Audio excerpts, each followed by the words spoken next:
another cluster lashes. Di ba tandaan nyo na meron tayong 5 styles from Glamorous Me. So, ito yung isa pa doon.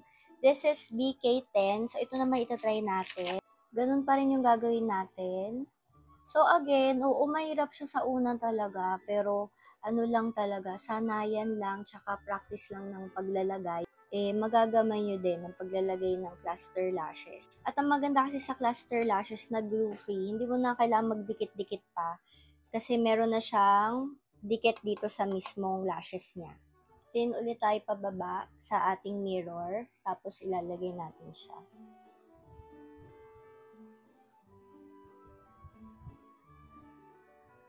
Ayan yung itsura niya. So, dito naman, itatry natin si BK03. Ayan naman yung itsura niya. So, again pala, this is BK10.